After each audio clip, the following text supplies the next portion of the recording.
संदीप देशपांडे हे मोठी माणसं आहेत, त्यामुळे ते काय बोलत असतील तर त्याचं उत्तर तेच देतील. मी काय बोलणार ना. आम्ही एवढाच बोलू की ठाकरे ब्रँड मुंबईमध्ये चालणार. काल विभाग प्रमुखांची बैठक देखील झाली. आज तुम्ही पाहणी करताय, स्टेज बांधायला सुरुवात केलेली आहे, काय सांगणार? विभाग प्रमुखांची जी आमची रुटीन मीटिंग असते प्रत्येक कार्यक्रमाच्या वेळी, त्या कार्यक्रमादरम्यान आमची विभाग प्रमुखांची बैठक झाली.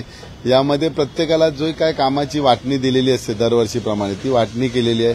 प्रत्येक गेटची जबाबदारी प्रत्येक विभाग प्रमुखावरती दिलेली आहे. आतमध्ये बसण्याची व्यवस्था करण्यासाठी दोन विभाग प्रमुखांना केले. त्यानंतर बाहेरून माणसं येणार आहे तेवढी, त्यांची समजा रात्री आले तर त्यांची राहण्याची व्यवस्था कशी करायची, त्यांनी आगाऊ सूचना द्याव्या किंवा कोणाच्या गाड्या कशा पद्धती येणार आहे त्याप्रमाणे ट्रॅफिकचे जे पोलिसांना आम्हाला कळवायला बरं पडेल. आणि सकाळपासून जी लोक येणार आहेत त्यांची चहा पाण्याची म्हणजे चहा पाणी समजा तिथे कुठे आंघोळ करायची व्यवस्था करावी लागेल किंवा त्यांची शौचालयाची व्यवस्था करावी लागेल. हे सगळं त्यासाठी बीएमसीचे शौचालय तैनात करण्यात आले, पाण्याची व्यवस्था करण्यात आली आहे, चहाची व्यवस्था करण्यात आली, थोडा नाश्ता पाणी पण आम्ही तिथे ठेवणार आहोत. परंतु दसरा मेळावा जसे म्हणजे तशी गरज लागत नाही, कारण आम्ही बघतो दरवर्षी आम्ही शिवाजी पार्कला असतो तर ते बाहेरून येणारे आमचे सगळे शिवसैनिक आहेत ते येताना लोणचं भाकरी झुणका घेऊनच येतात, जेणेकरून ते खाण्याची व्यवस्था स्वतः करतात. परंतु मुंबईमध्ये आल्यानंतर त्यांचा पाहुणचार करणं आमचं कर्तव्य आहे. स्थानिक आमदार आणि विभाग प्रमुख असल्यामुळे आम्ही सुद्धा तिथे चहा नाश्ताची व्यवस्था करणार आहोत. पाऊस नाही पण चिखलाचं साम्राज्य मोठ्या प्रमाणात आहे, पाऊस पण पडतोय, त्या दृष्टीने कसं नियोजन करण्यात? बघा, सीमेवरचे सैनिक लढताना वारा पाऊस पाणी काही बघत नाही. समोर आदेश आल्यानंतर ते ताट उभे राहतात. तसे आम्हाला आमच्या सुप्रीमोने आदेश दिलेला आहे. पाऊस असू दे, वारा असू दे, वादळ असू दे, शिवसेनेचा दसरा मेळावा त्याच आनंदाने त्याच जोशात गुलाल उडवतच येणार, सगळीकडे उधळत.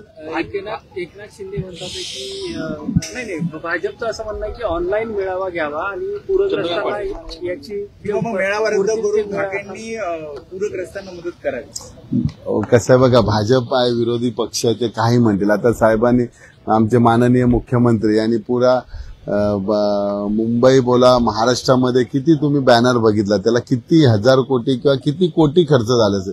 ते कोटी जर शिल्लक राहिले असते तर आज पूरग्रस्तांना तेवढी मदत झाली असती ना. म्हणजे आपण करावं ते उघड करावं, बाकीच्यांनी करावं, आपण करावं ते झाकून करावं, बाकीचे करतात ते उघड, असं ना. हा पारंपरिक आहे ना.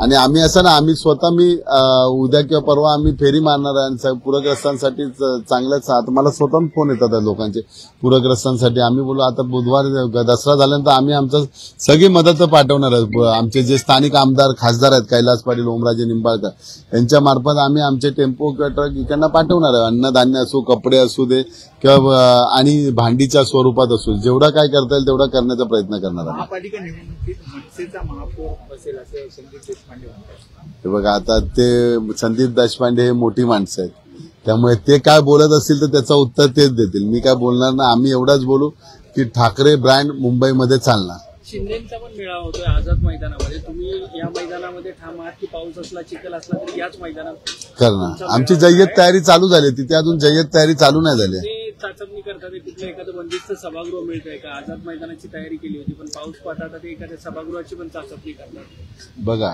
वाघ हा ओपन जंगलात असतो, त्यामुळे आमचे वाघ आहेत ते ओपन जंगलात, तिथे ओपन रस्त्यावरती आणि मैदानात फिरणार. आम्ही बंदिस्त ठिकाण शोध.